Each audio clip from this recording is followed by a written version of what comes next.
Sources of international human rights के बारे में जब हम बात करते हैं, ह्यूमन राइट्स के बारे में ही बात करते हैं, तो इसमें सबसे पहला सोर्स बनता है इंटरनेशनल ट्रीटीज एंड कन्वेंशन। ये बेसिकली वो डॉक्यूमेंट्स होते हैं जो दो या दो से ज्यादा कंट्रीज मिलकर साइन करती है as a form of agreement. उनके म्यूचुअल कंसेंट से ये साइन किए हुए डॉक्यूमेंट्स हैं, इसीलिए डॉक्यूमेंट्स उनके ऊपर ऑब्लिगेशंस लगाते हैं। तो इसके अंडर जो डॉक्यूमेंट्स आते हैं, जो सोर्सेज बनते हैं, वो है universal declaration of human rights 1948। ये बेसिकली एक फंडामेंटल फाउंडेशन क्रिएट करता है ह्यूमन राइट्स के लिए। इसके अंदर सारी दिए गए हैं कि कौन से राइट्स को ह्यूमन राइट्स कंसिडर किया जाएगा। फिर international covenant on civil and political rights, जो कि बात करता है 1966 का है, ये बात करता है कि कैसे प्रोटेक्ट किया जाए freedom of speech, assembly and fair trials कैसे प्रोवाइड किए जाएंगे। फिर आता है international covenant on economic and social right 1966। यहीं पे लिस्ट में आपको दिया है थर्ड नंबर पे 1966। ये आपका आता है economic, social and cultural rights. जैसे कि एग्जाम्पल के तौर पे इन राइट्स में कवर होते हैं एजुकेशन, हेल्थ और वर्क।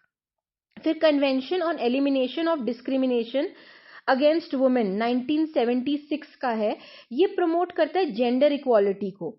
फिर कन्वेंशन अगेंस्ट टॉर्चर 1984 का, जो बात करता है हमारा prohibition of torture and better treatment of human के पास एक अच्छी ट्रीटमेंट उसे प्रोवाइड की जानी चाहिए, इसके बारे में ये बात करता है। Convention on right of child 1989 के जो ये बात करता है, ये राइट्स की जो राइट्स चाइल्ड को मिलने चाहिए, उसे प्रोटेक्ट होने चाहिए, जैसे कि चाइल्ड लेबर नहीं होना चाहिए, ये सारी चीजें इसके अंदर आती है। तो ये सभी के सभी जितने भी ट्रीटीज है ना, ये स्टेट के अगेंस्ट ऑब्लिगेशन क्रिएट करते हैं कि आपकी ड्यूटी बनती है कि आप इन ह्यूमन राइट्स को प्रोटेक्ट करो। और यही सबसे बड़ा सोर्स बनता है हमारा ह्यूमन राइट्स का, जिसे बोलते हैं इंटरनेशनल ट्रीटी एंड कन्वेंशन। इसका सेकेंड सोर्स होता है कस्टमरी लॉज, ठीक है, कस्टमरी इंटरनेशनल लॉज। तो ये बेसिकली ऐसी चीजें होती है जिनको ट्रीटीज नहीं है, they are not having any written treaties, इसमें कोई हमारे पास लिखित में कुछ नहीं होता, लेकिन कहीं ना कहीं हम इन्हें एक्सेप्ट करते हैं एज लीगल नॉर्म्स, ठीक है। जैसे कि प्रोहिबिशन ऑफ स्लेवरी हो गया, ठीक है, प्रिवेंशन ऑफ टॉर्चर हो गया, या फिर हम बोलते हैं बैन अगेंस्ट जेनोसाइड, ठीक है, कि जेनोसाइड नहीं होना चाहिए। तो ये जो इंटरनेशनल कस्टमरी लॉज होते हैं, ये हमारे बन जाते हैं प्रिंसिपल्स, ठीक है, जो सभी स्टेट पर अप्लाई होते हैं, इवन दो उन्होंने ट्रीटी साइन करी हो या नहीं करी हो। थर्ड सोर्स हमारा आता है जनरल प्रिंसिपल ऑफ लॉ, यानी कि कुछ ऐसे लीगल प्रिंसिपल्स, ठीक है, जिन्हें बहुत सारे many legal systems world wide उसे एक्सेप्टेंस में लेते हैं, तो वो जनरल प्रिंसिपल्स ऑफ लॉ बन जाते हैं। एग्जाम्पल के तौर पर जैसे fairness, justice, good faith, equality before law. तो इनका काम क्या होता है, जो जनरल प्रिंसिपल्स ऑफ लॉ होते हैं ना, ये बैक करते हैं, मतलब कि एक तरह से उनको मजबूत बनाते हैं जो भी हमारी इंटरनेशनल ट्रीटीज या कस्टमरी इंटरनेशनल लॉज है। तो ये भी एक सोर्स बनते हैं इंटरनेशनल लॉ का। उसके बाद हमारे पास आ जाते हैं कि ह्यूमन राइट की जो बॉडीज हैं, या इंटरनेशनल कोर्ट ऑफ जस्टिस है, इंटरनेशनल क्रिमिनल कोर्ट्स हैं, ये भी सोर्सेज बनते हैं इंटरनेशनल लॉ का। और वो कैसे बनते हैं, जो इंटरनेशनल ह्यूमन राइट्स कमेटी है फॉर एग्जांपल, जब वो कोई भी रिपोर्ट को एनालाइज करके अपने व्यू पॉइंट्स आगे रखती है, तो वो एक सोर्स बन जाता है ह्यूमन राइट्स का। Similarly international court of justice के बारे में अगर हम बात करते हैं, तो जब ये डिस्प्यूट सेटल करते हैं ह्यूमन राइट्स से रिलेटेड किसी भी कंट्रीज की, तो उससे क्या होता है कि इंटरप्रिटेशन निकल कर आती है ह्यूमन राइट्स की, जो अपने आप में एक सोर्स बन जाती है इंटरनेशनल ह्यूमन राइट्स की।